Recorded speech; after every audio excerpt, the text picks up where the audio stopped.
Today, we are pleased to welcome Dr. Mindy Fullilove back to New Haven. This is her second time in just as many years. She is a professor of urban policy and health at the New School, and much of her research focuses on the relationship between the collapse of communities and the decline in health. She is also the board chair of the University of Orange, which is in the city of Orange, New Jersey. And it's a university that facilitates lifelong learning, and it's also, keep this in mind, fun and free, which is equally as important. She is joined today by Tim Nottage, who is an urbanist and designer, and Octavia Driscoll, who is a performing artist and administrator and a production manager. We're going to look forward to learning about the ideas of community building and recognizing the real resources for changes in every community, which are the community members themselves. Today's topic means something to me because I work with students, as you know, and they are very interested in citizenship, not only in New Haven, but in the many cities around the world that they come from. So I'm really interested, along with you, to learn from our colleagues who have joined us today. Join me in welcoming them to the stage.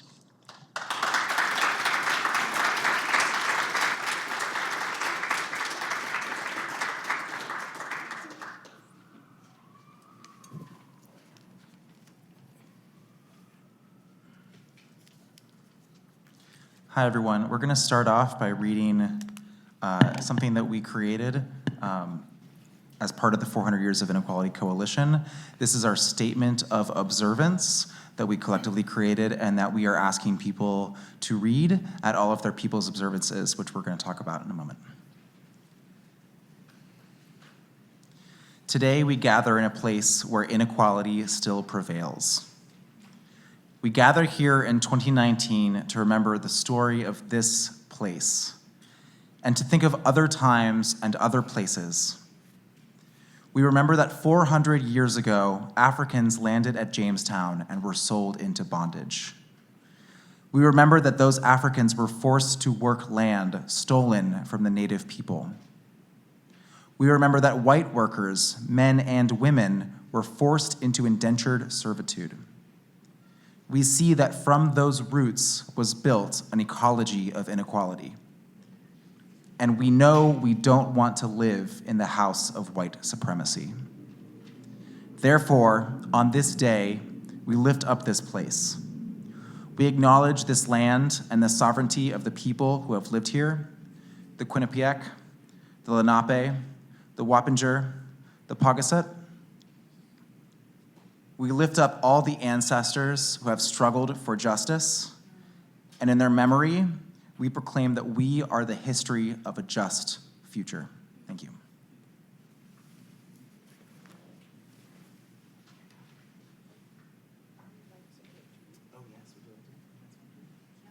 Do you want to pull up the reading? Yeah.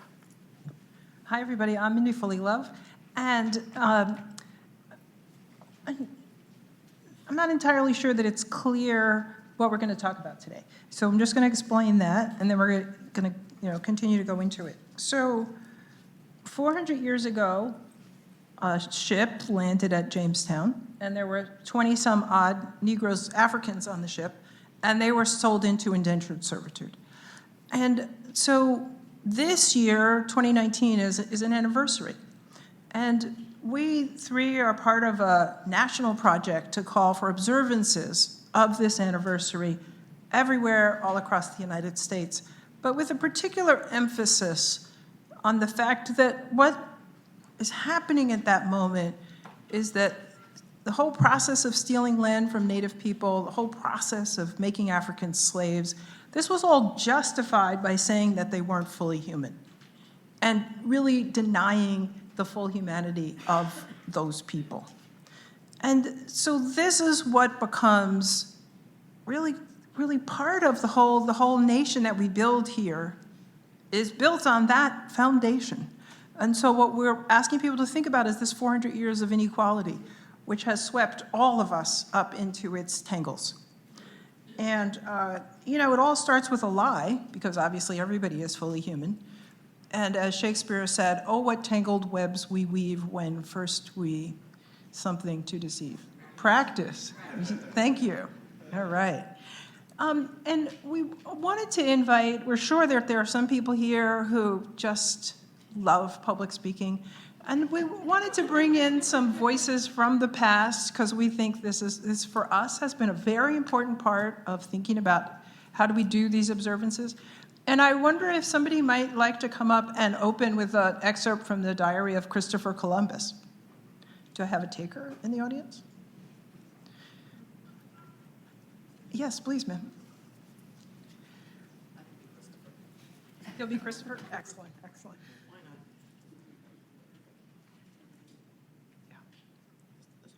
Yeah, it goes down onto the next page. Okay, this is a long diary, okay. This is Thursday, October 11th, 1492. A sailor named Rodrigo de Triana saw land first, although the admiral saw light so faint that he did not wish to affirm it as land. The admiral brought out the royal banner and the captain's 2 flags with the green cross with an F and a Y for King Ferdinand and Queen Isabella. The admiral called the 2 captains and the others who had jumped ashore, and he said that they should be witnesses that, in the presence of all, he would take possession of the said island for the king and for the queen and his lords.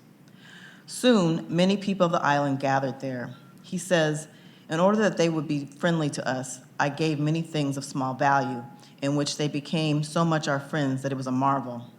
They took everything and gave of what they had willingly. But it seemed to me that they were very poor in everything. All of them go around naked. I showed them swords, and they took them by the edge and through ignorance cut themselves. They should be good and intelligent servants, for I see that they say very quickly everything that is said to them. I will take 6 of them to your highness. Sunday, October 14th, 1492.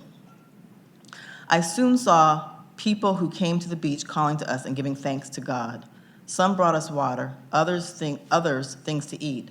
Others threw themselves into the sea and came to us, and we understood that they were asking us if we had come from the heavens. These people are very naive about weapons, as your highness will see from 7 that I caused to be taken in order to carry them away to you. All of them can be taken to Castile and held captive in this same island, because with 50 men, all of them could be held in subjection and could be made to do whatever one might wish.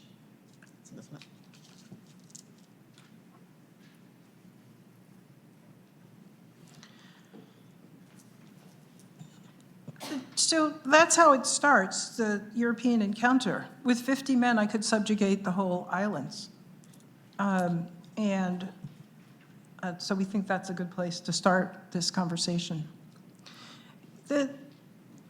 Jamestown gets started in 1607, and the whole process of it is to take land from the Powhatan natives and then to create plantations to raise tobacco, which is a huge craze in Europe at that point. It's very, very profitable. So thousands of people are sent from Europe to be indentured servants, horrific death toll. And then they also start to bring Africans who are gradually, over a 30-year period, forced into this chattel slavery, this horrific chattel slavery, and working these lands, and working the lands to the point of exhaustion until they just abandon them and move on. These lands that are taken from the Powhatan people and that destroy their civilization. So that is the starting point, but it's not the ending point. And I started to do research on the AIDS epidemic in 1986, particularly looking at why was there excess risk for AIDS among Blacks and Hispanics in the United States. And when my research team got started, we said, well, you know, nobody really knew anything in 1986 about that problem.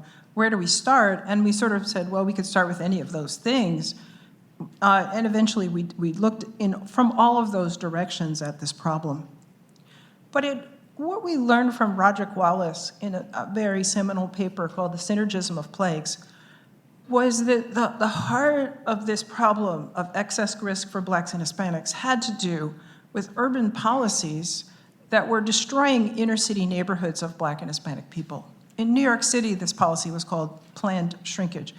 It's horrific to think of these things that are actually written into policy by the government. But all of this story of Jamestown is things that are written into policy by the government, and this is a continuous story. This is what it's so hard for us to face. It's interesting, the whole problem of planned shrinkage, is that this is a policy that any time you hear the story of the burning down of the South Bronx, what you will not hear are those two words. Because we don't like to own that our official organizations, our federal, state, and local governments, make policies that would burn down people's neighborhoods and leave them homeless. The other problem that comes from being a divided, segregated, conflicted nation is that when we are faced with a crisis, we don't act. The red line that you see on this diagram, which is going straight up, is what you're supposed to do when there's an epidemic. You're supposed to act. And that all of public health doctrine is about that. But in Alameda, what we saw was that people moved very, very slowly, and that they acted when they saw the threat was going to affect their tribe. So women got involved when a woman died of AIDS, and Black people got involved when a Black person died of AIDS, and Hispanics got involved when a Hispanic person died of AIDS. That is not public health policy. That's the seeds of a horrific explosion of misery and death, which is what we saw. The story of what had happened because of these horrific urban policies goes back before 1986, and the story of planned shrinkage comes in the middle. I've had the opportunity of spending a lot of time in Pittsburgh's Hill District, which in the 30s, 40s, and 50s had become a really well-developed, strong community. In the sense that being a strong community is not about are you rich or poor, it's are you rich in relationships? Are you rich in mutual caretaking? That's what matters for human health. But those relationships and that relatedness, the structure of that relatedness, was destroyed by these policies. So in the middle photograph, you see urban renewal.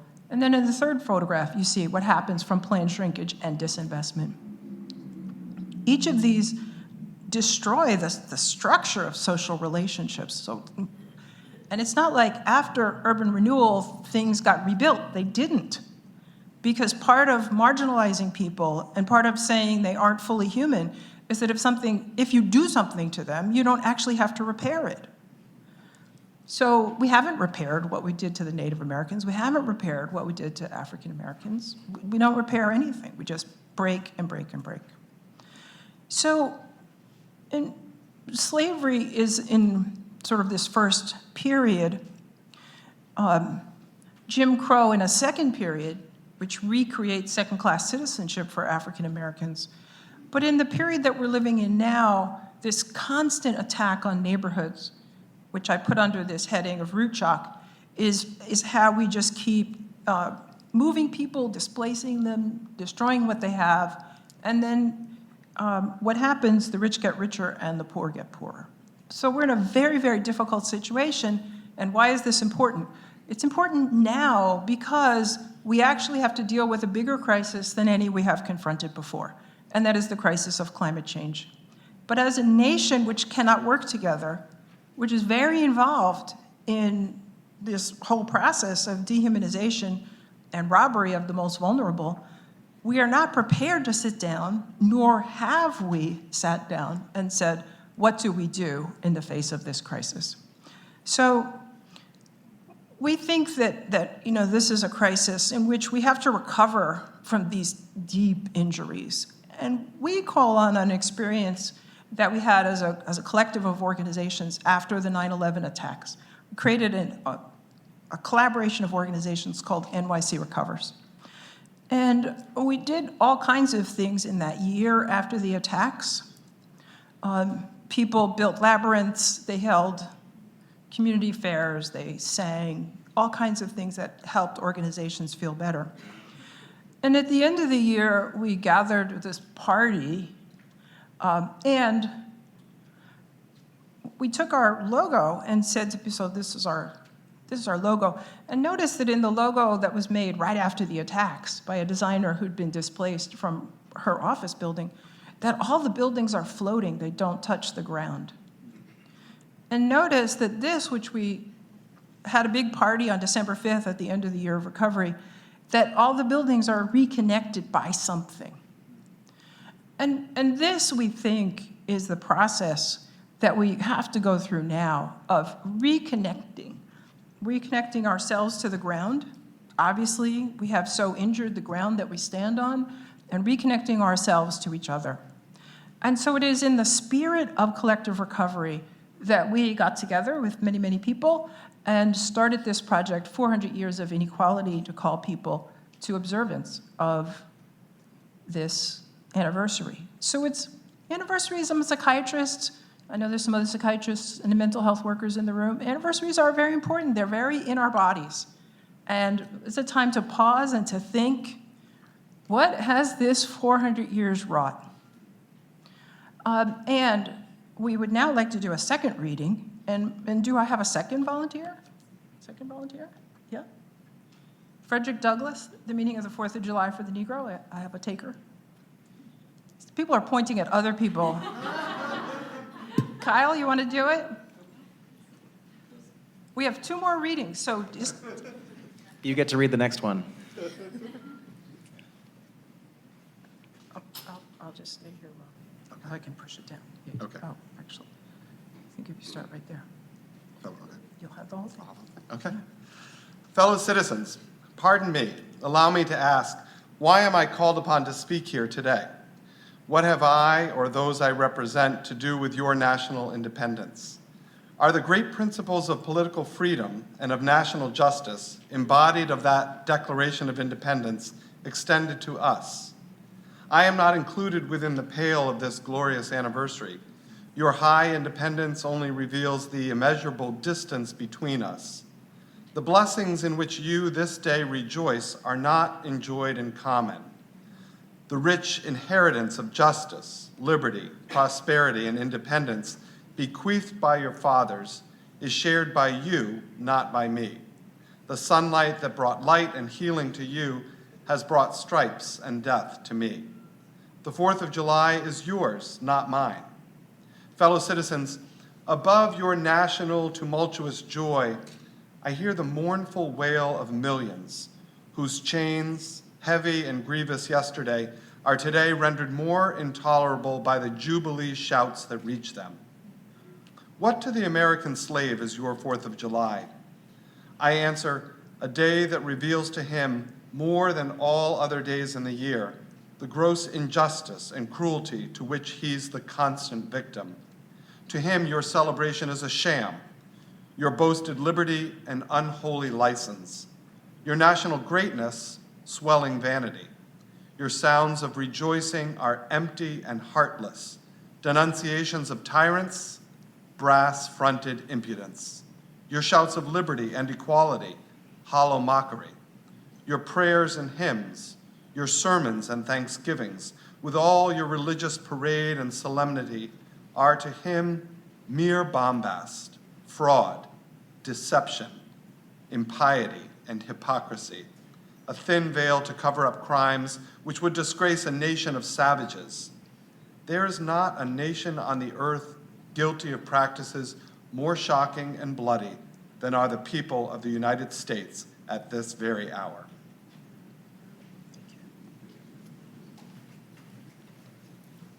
Just to tell you what's coming up, because you may want to compete. It's Martin Duberman on Stonewall, and this is the 50th anniversary of Stonewall.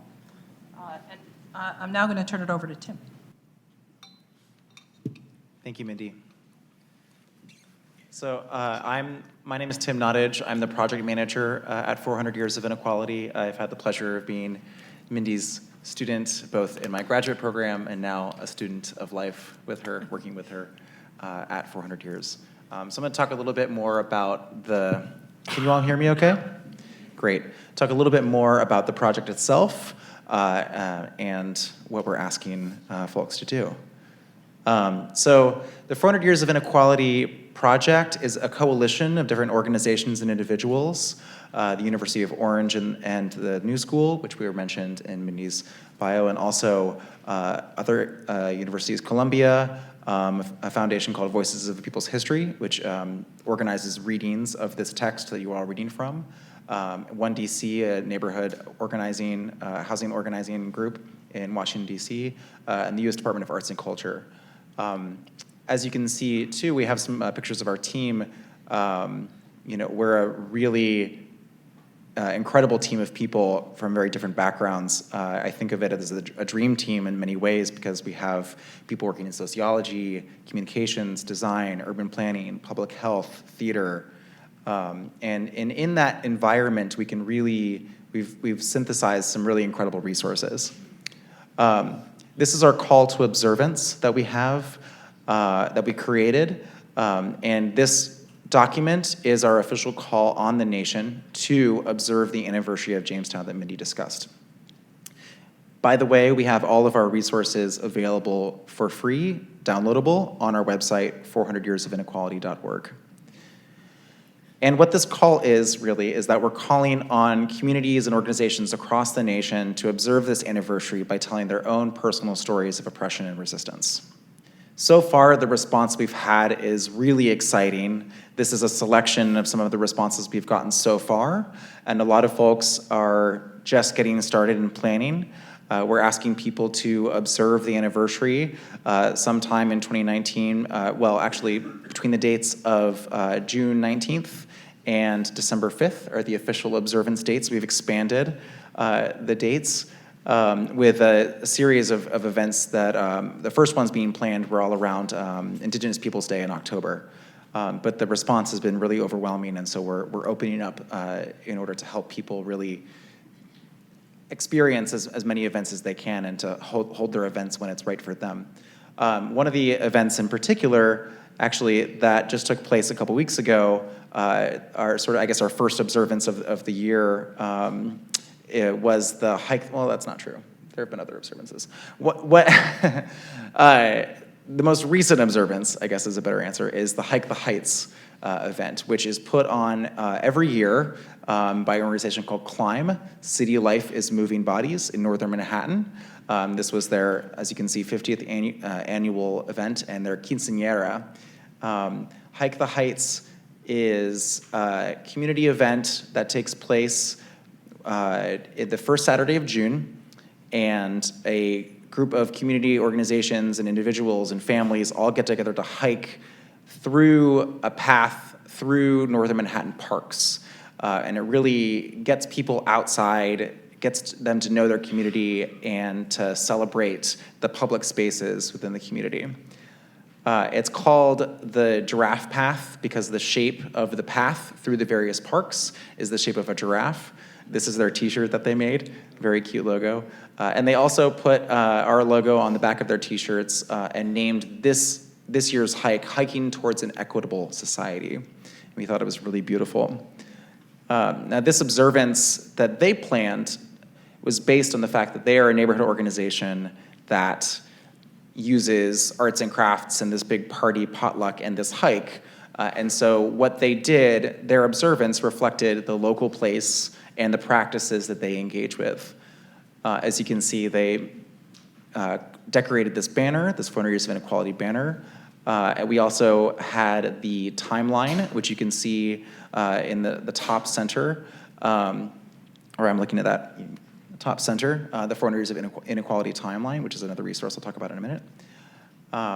And probably the most stunning is this 400 Years of Inequality Tree of Life that an artist at the Sugar Hill Children's Museum put together with this giraffe head and the giraffe body being the trunk of the tree, and this really clever idea of using the hula hoops and the hula hoop tubing, and then asking people to write a story, essentially, a comment about the challenges of your own family tree, or a wish for yourself and your community, and then attaching them to this tree, this observance tree. And all sorts of folks got involved, including these members of the 33rd Precinct. And it was really powerful to have people engaging in public space, talking to one another, getting to know their neighbors. If you can read that, I think everyone can read it, but it says the family, this leaf here, the family tree challenge, single mother, 2 daughters, little money, yet proudly standing tall and dreaming. So we think that telling stories is a really powerful way for people to come together and to heal and use the principles of collective recovery. So what are we doing to help you tell your story? Well, we have a variety of resources available on our website. We're going to lead you through a little activity at the end here. And so we have documents like that you can download and use yourself. We also have 2 starter kits that we created that are available for download. Starter Kit 2 just came out about a month ago. You can see the picture there. And that really help you work through. Part 1 introduces you to the project and gets you more familiar with learning the history of the United States and the history of inequality and the ecology of inequality, introduces you to some of the core ideas. And Starter Kit 2 really helps you plan a place-based observance and works more directly with those concepts. And then we have a massive open online course that we've created that is launching on June 19th, Juneteenth. You can go to our website to sign up for it now, and that will be an interactive way to work through digitally the content that is in our starter kits and some of our other resources that we've been creating over the years. So I mentioned the timeline before. The timeline is actually the first resource that we created in the 400 Years of Inequality initiative, and it tracks the history of 4 through lines, narratives through the United States history: the history of working people and immigrants, the history of Black people from Africa, the history of women, and the history of Indigenous people in the United States. And it's a really foundational piece of our organizing work. As you can see on the picture here, we use it at every symposium that we've had. And it's a powerful piece to have printed out at full size. It's 16 feet long, because you can go into it and look at these specific histories, these individual histories, and you can also stand back and reckon with the full history of inequality in our nation, and also the stories of resistance and the fight for equality. And creating the timeline was an iterative process, and I'm actually going to hand it over to Octavia. Well, no, we're going to have one more person speak, and then I'll hand it over to Octavia to talk about a little bit more about the process of creating the timeline. So can I have a volunteer for someone to read a passage about Stonewall? Yeah, please. Which one? We had 2 hands. Do you want to go? Would you read our next? Adrian Rich? Great. The police, amid a growing crowd and mounting anger, melee broke out in several directions and swiftly mounted in intensity. The crowd, now in full cry, started screaming epithets at the police. Sylvia Rivera and Craig Ridewell enthusiastically joined in. Sylvia shouting her lungs out, Craig letting go with a full-throated, "Gay power!" By now, the crowd had swelled to a mob, and people were picking up and throwing whatever loose objects came to hand. Stunned and frightened by the crowd's unexpected fury, the police retreated inside the bar. Pine had been accustomed to 2 or 3 cops being able to handle with ease any number of cowering gays, but here the crowd wasn't cowering. As Pine later said, I had been in combat situations, but there was never any time that I felt more scared than then. With the cops holed up inside Stonewall, the crowd was now in control of the street, and it bellowed in triumph and pent-up rage. Craig, ever conscious of the need for publicity and realizing that a critical moment had arrived, called all 3 daily papers. Jim Furat also dashed to the phones to call his straight radical left friends to tell them people were fighting the cops. He urged them to rush down and lend their support, just as he had long done for their causes. But none of them would. The danger was very real, and the police were badly frightened. The one cop in uniform was hit near the eye with a shard, and blood spurted out. With that, the fear turned abruptly to fury. 3 of the cops ran out the front door and started screaming threats at the crowd, thinking to cow it, but instead a rain of coins and bottles came down. A reporter from the Village Voice had retreated inside the bar when the police did. He later wrote that by that point in the evening, The sound filtering in didn't suggest dancing faggots anymore. It sounded like this is stuck. I can't get it to move here. Right here. Okay. So it's not just me.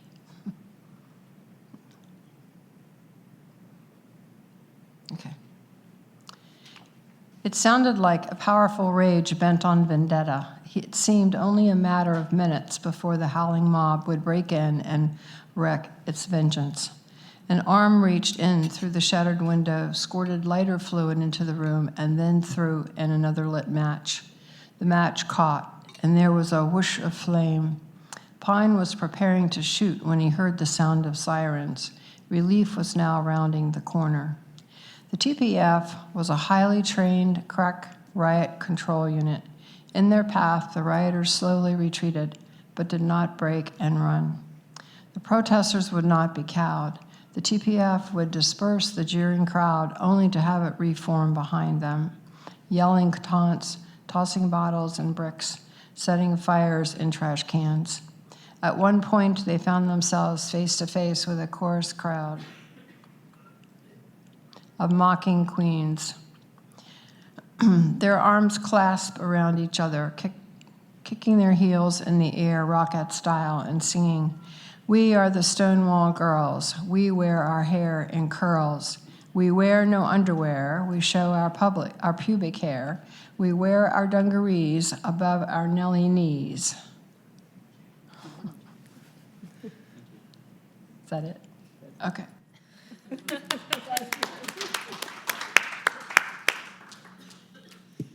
Need that thing. Thank you.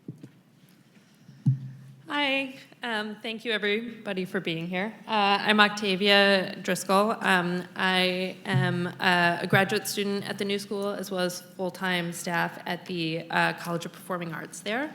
I also had the privilege of being one of Mindy's students in her 400 Years of Inequality course a couple years ago when this timeline was being created. So it was actually an incredible experience, both, I mean, being a student of Mindy's, but also this whole process. And so I'm going to talk for a few minutes just about what this timeline is, what's on there. And I'm not expecting you guys to actually be able to read the individual entries on this. So we're going to look at a few of the specific ones and what their meaning is, both in the context of now and the timeline and personally. And we actually have some handouts of the timeline that if anyone wants to take one with them, you can also download it off the website at 400yearsofinequality.org. So it's a resource that's out there. And to some degree it is it's not really a living document, but it is editable and changeable as needed. It's a document produced by students over the course of 2 semesters. So there's about 30 students who were involved in doing this in 2 400 Years of Inequality courses. I was in the second class when this kind of already existed to some degree. And it is very overwhelming to look at. It was kind of like the first day of class was Mindy giving us this big 16-foot document and saying it's time for us to edit this. So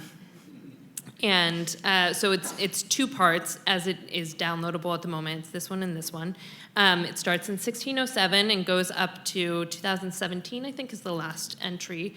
And you'll see these kind of big themes are the ones in red, and that kind of is statements or quotes or things that have kind of pulled out in these very specific moments, which is a nice way to tie the whole thing together because it can be very overwhelming. But at the same time, I think the overwhelming nature of it is part of its power, is that you look at this and you're like, oh my God, there's this huge expanse of history right there. And it impacts every single one of us in different ways. As Mindy said, 2019, it's a big year. It's an anniversary for actually a lot of things. A lot of people are recognizing this year, and I think that's really interesting. And we'll talk more about, Stonewall being one of them. And one thing that Mindy brought up actually a little while ago was the recognition that 2019 is really the first year of the 1619 anniversary that we really get to recognize for what it is. 1619, it happened. 1719, we're, in the middle of slavery. As you can see, there's an entry there for it. And then we don't have one for 1819 on there, but, pre-Civil War, still in slavery land. And 1919, we're in a huge resurgence of the KKK, of the massive amounts of white supremacy. And 2019 is the first time we get to actually take a moment and think about this in a more just world, working on it, and being able to actually talk about what it means and what the history means of 400 years. And I think that taking this moment in the looking at how it affects all of the tracks, and obviously this timeline follows 4 tracks, which is, there's a lot more out there of inequality. It has impacted us all in different ways.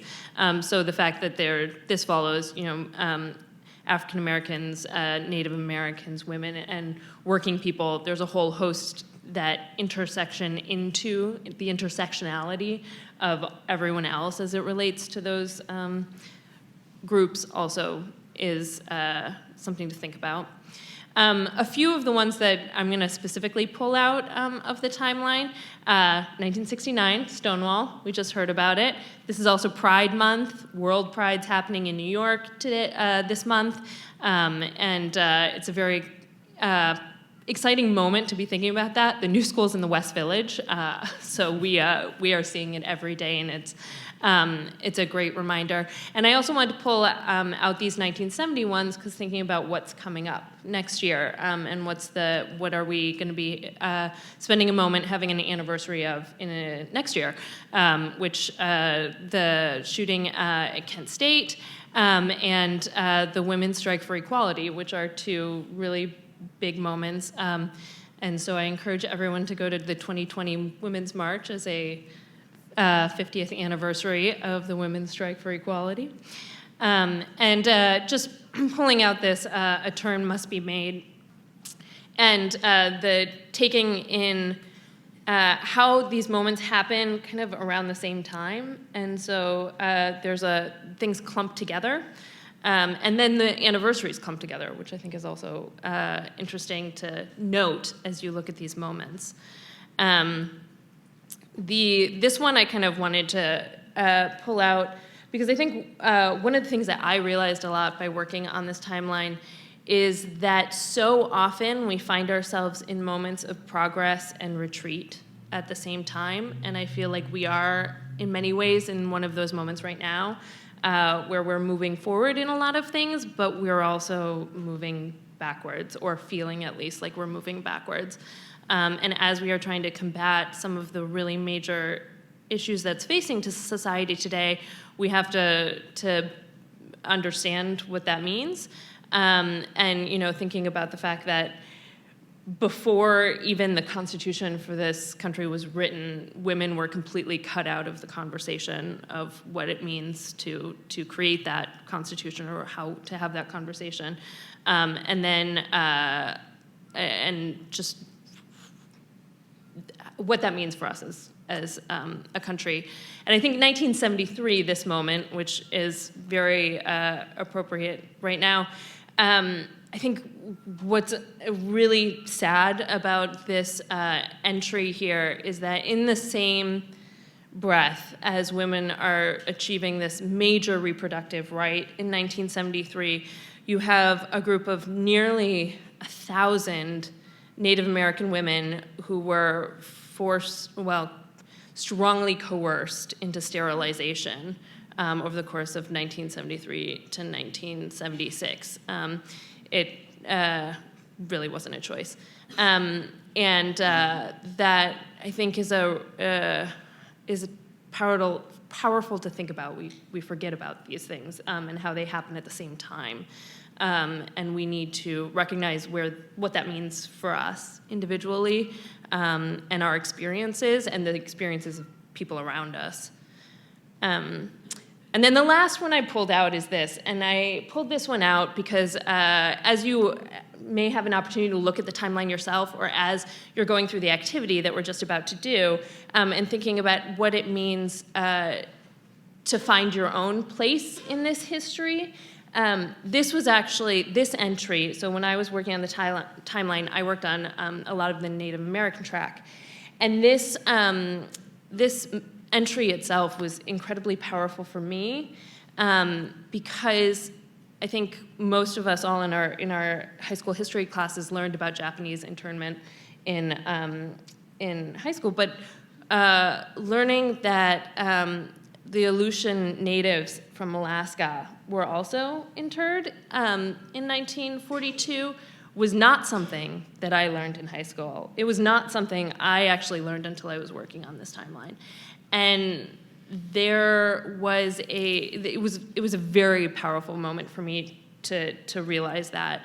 And there's a lot of history that we don't learn. Our high schools are definitely lacking to some degree.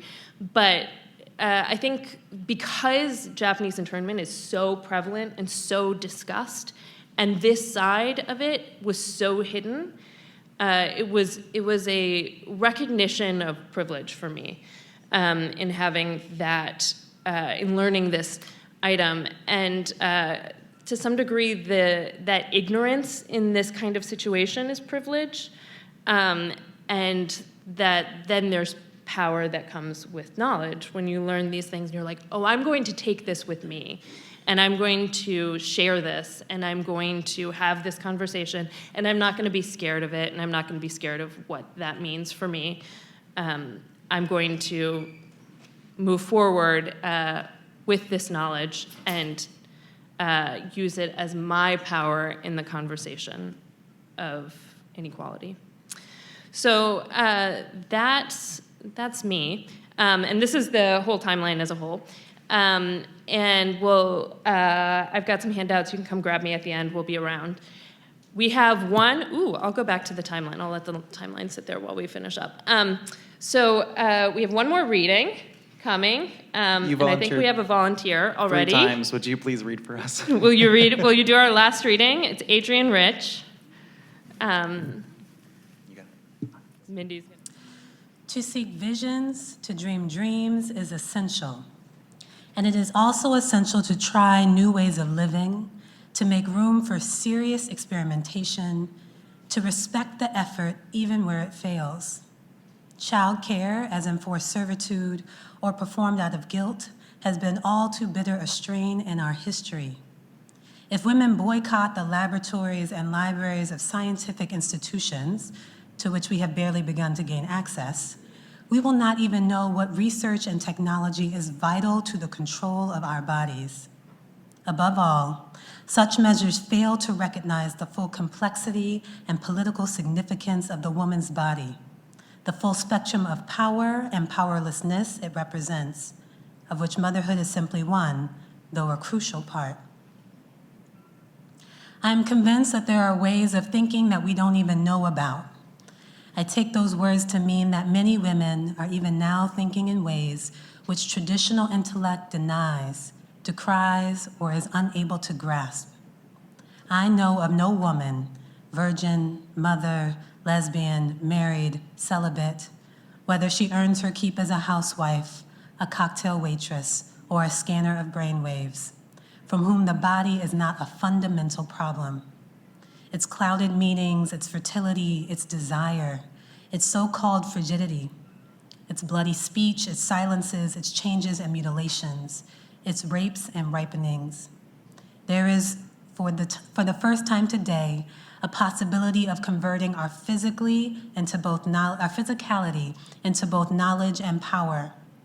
Physical motherhood is merely one dimension of our being. We need to imagine a world in which every woman is the presiding genius of her own body. Sexuality, politics, intelligence, power, motherhood, work, community, intimacy will develop new meanings. Thinking itself will be transformed. This is where we have to begin.